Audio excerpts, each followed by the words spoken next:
Saat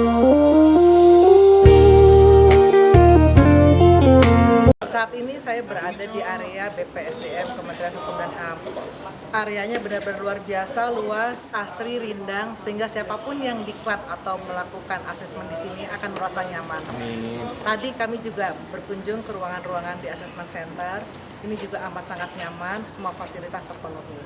Semoga BPSDM khususnya Assessment Center Kementerian Hukum dan HAM tambah jaya. Salam Pancasila. Salam Pancasila. Tito Setiawan, Kepala Biro Umum Kemenko Kemaritiman dan Investasi. Alhamdulillah pada kesempatan pagi ini berkesempatan diajak keliling oleh Pak Kepala BPSDM dan Pak Dirjen untuk melihat Assessment Center, dan tadi saya melihat fasilitasnya dibandingkan dengan yang pernah saya ikuti di beberapa tempat di swasta, di sini jauh lebih memadai. Ya, saya kira ini sangat mendukung untuk pelaksanaan Assessment Center. Semoga Assessment Center BPSDM Kemenham tetap jaya.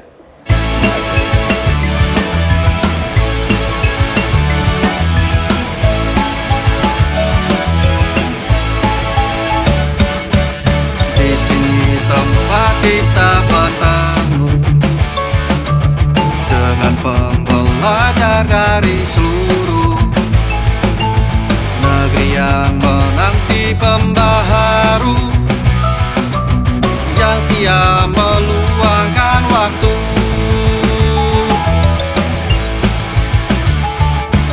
dan tenaga untuk dedikasi, inovasi yang tiada henti, demi mewujudkan birokrasi bersih dan tulus melayani,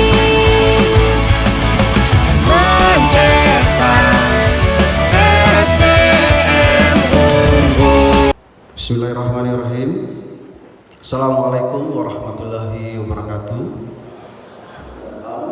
Dalam rangka kegiatan pembukaan penilaian kompetensi untuk kenaikan jenjang dan perpindahan jabatan fungsional perancang peraturan perundang-undangan di lingkungan Kementerian Hukum dan HAM dan instansi lainnya.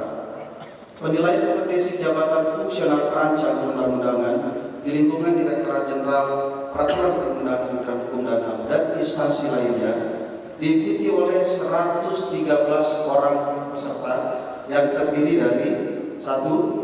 Peserta perpindahan dan kenaikan menuju ahli utama 1 orang, untuk menuju ahli madya 25 orang,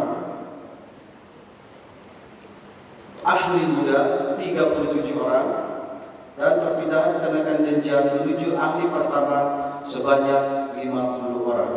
Peserta tersebut berasal dari kementerian dan lembaga instansi pemerintah lainnya sebagai berikut. 1. 10 dari kementerian terdiri dari Kementerian Kemenko Bidang Kemaritiman dan Investasi, Kementerian Hukum dan HAM, Kementerian Energi dan SDM, Kementerian Desa Pembangunan Daerah Tertinggal dan Transmigrasi, Kementerian Keuangan, Kementerian Agama, Kementerian Badan Usaha Milik Negara, Kementerian Lingkungan Hidup dan Kehutanan, Kementerian Kesehatan, dan Kementerian Sosial. Yang kedua, ada 4 lembaga pemerintah non-pemerintahan. A. Badan Pembinaan Ideologi Pancasila. Jadi langsung Ibu Deputi, terima kasih. B. Badan Pengawas Obat dan Makanan, Badan Nasional Pencarian dan Pertolongan, Ombudsman Republik Indonesia. Yang ketiga, ada 2 pemerintah provinsi yang mengikuti penilaian kompetensi ini. Yang pertama adalah Pemprov Sulawesi Tenggara, yang kedua Pemprov Kalimantan Tengah. 4. Pemerintah Kabupaten, Pemkab Sumedang, Pemkab Lumajang, Pemkab Tangerang, dan Pemkab Bogor. Dan 1. Pemerintah Kota, Pemkab Cilegon. Bapak Kabadan, Pak Dirjen yang kami hormati, adapun tim pelaksana dalam pelaksanaan penilaian kompetensi ini terdiri A. Tim asesor yang dimiliki oleh Pusat Penilaian Kompetensi Badan Pengembangan Sumber Daya Manusia Hukum dan HAM Kementerian Hukum dan HAM, terdiri dari 35 orang asesor SDM ahli utama 5 orang hadir lengkap. ahli media 2 orang, ahli muda 13 orang, dan ahli pertama 15 orang, serta tim pendukung pelaksanaan kegiatan ini selama 3 hari berjumlah 15 orang. Bapak Kepala Badan, Pak Dirjen Peraturan Perundang-undangan yang dihormati, demikian laporan penyelenggaraan penilaian kompetensi Jabatan Fungsional Perancang Peraturan Perundang-undangan. Selanjutnya, pada saatnya nanti kami mohon perkenan Bapak Direktur Jenderal Peraturan Perundang-undangan dapat menyampaikan sambutan, dan yang terhormat Bapak Kepala Badan Pengembangan Sumber Daya Manusia, Hukum dan HAM dapat memberikan arahan sekaligus membuka secara resmi pelaksanaan penilaian kompetensi Jabatan Fungsional Perancang Peraturan Perundang-undangan yang diikuti oleh Kementerian Hukum dan HAM dan instansi lainnya. Demikian yang dapat kami laporkan. Mohon maaf atas hal-hal yang kurang berkenan. Saya akhiri. Wabillahi taufiq wal hidayah. Wassalamualaikum warahmatullahi wabarakatuh. Kepada yang terhormat Bapak Asep Nanamuya, disilakan. Bismillahirrahmanirrahim. Assalamualaikum warahmatullahi wabarakatuh. Selamat pagi, salam sehat sekalian, Om Swastiastu, salam Namo Buddhaya, salam kebajikan. Demokrasi yang mampu menciptakan hasil nyata pada pembangunan nasional, yaitu birokrasi yang mampu menjamin agar manfaat kebijakan itu dirasakan masyarakat.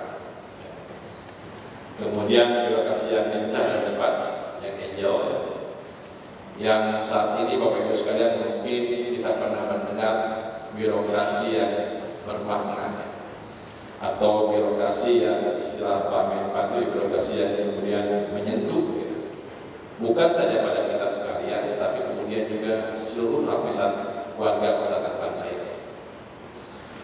Oleh sebab itu, Bapak Ibu sekalian, tidak bosan-bosannya pemerintah terus mendorong transformasi pengelolaan jabatan fungsional dengan mengubah pola dan budaya kerja yang membutuhkan kolaborasi dan fleksibilitas, di mana sistem kerjanya memberikan jaminan dan ruang bagi pejabat fungsional untuk terus memberikan kontribusi positif bagi organisasi.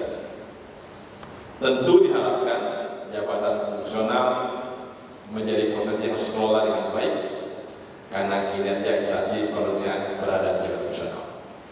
Bahkan saya katakan juga, Bapak Ibu sekalian, teman-teman sekalian harus juga paham kira-kira apa impactnya, apa dampaknya ketika peraturan-peraturan kemudian dinormalkan dalam sebuah bentuk regulasi. Ini kita sebut dengan regulatory impact assessment. Jadi seorang perancang tidak hanya kemudian berpuas diri, hanya kemudian paham tentang fungsional normal saja, teknis saja, tapi harus paham fungsionasi. Saya juga Bapak sekalian yang di Kementerian Hukum ini banyak belajar ketika bagaimana pemerintah misalnya saat ini mempercepat investasi. Saya harus belajar kemudian bagaimana tentang investasi yang terjadi di sini. Bagaimana tata kelola karbon misalnya yang saat ini Kementerian Lembaga, Kementerian Kehutanan, Hidup sekarang sedang membuat keputusan peraturan di bawahnya, termasuk kemudian lembaga SDM misalnya. Yang saya paham dulu apa maksudnya. Bismillahirrahmanirrahim. Assalamualaikum warahmatullahi wabarakatuh. Selamat pagi, salam sejahtera untuk kita semua. Om Swastiastu, Namo Buddhaya, salam kebajikan. Salam Pancasila. Ternyata belum serempak. Kita ulangi ya.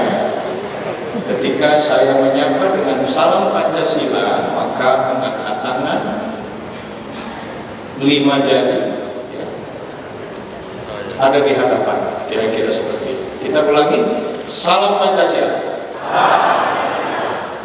Salam Pancasila. Salam Pancasila. Baik, terima kasih.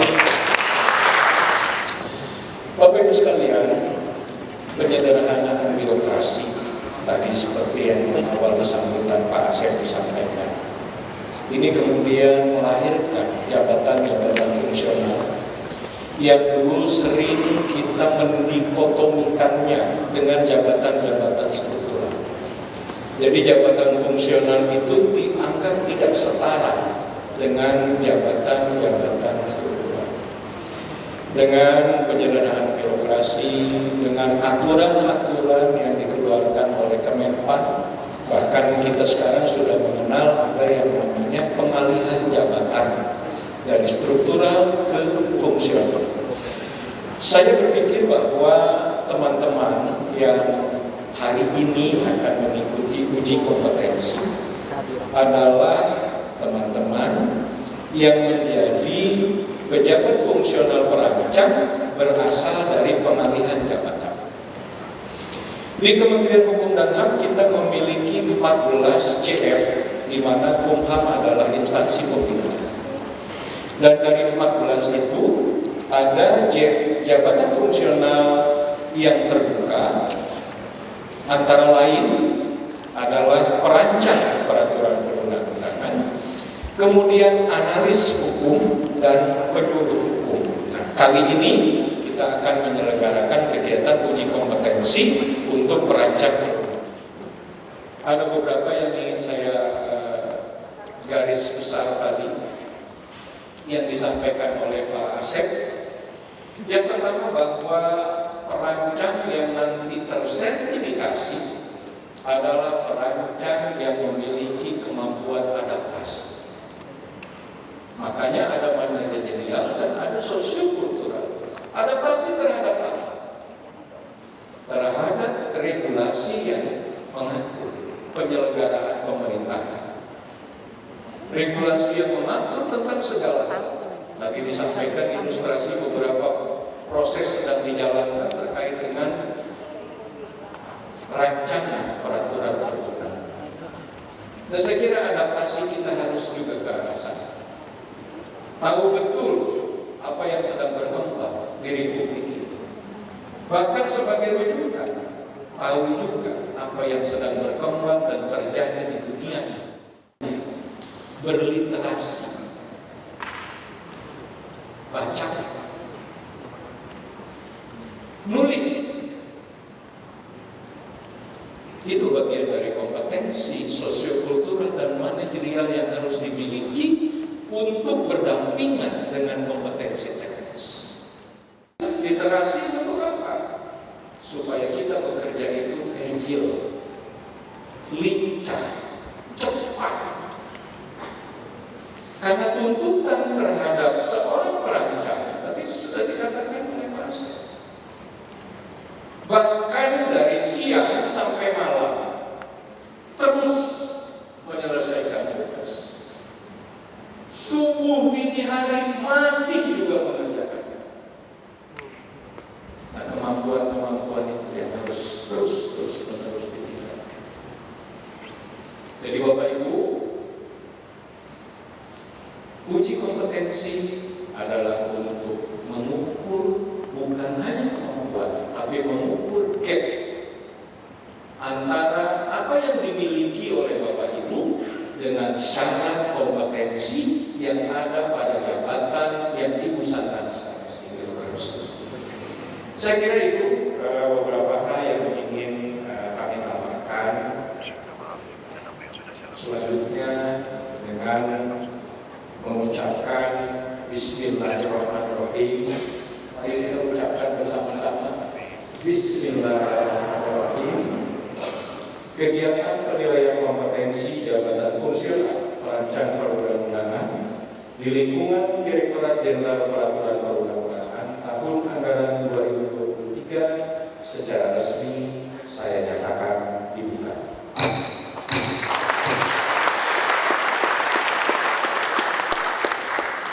Terima kasih atas perhatian semua.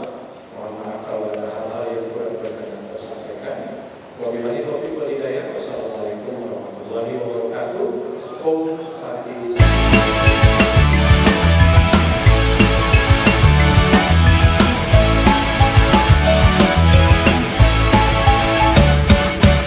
Di sini tempat kita bertemu dengan pembelajaran terpancar dari seluruh negeri yang menanti pembaharu, yang siap meluangkan waktu.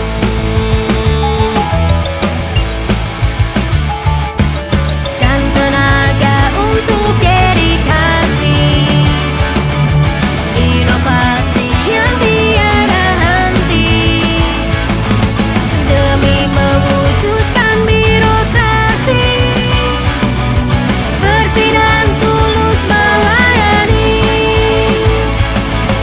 Mencetak SDM unggul untuk Indonesia maju.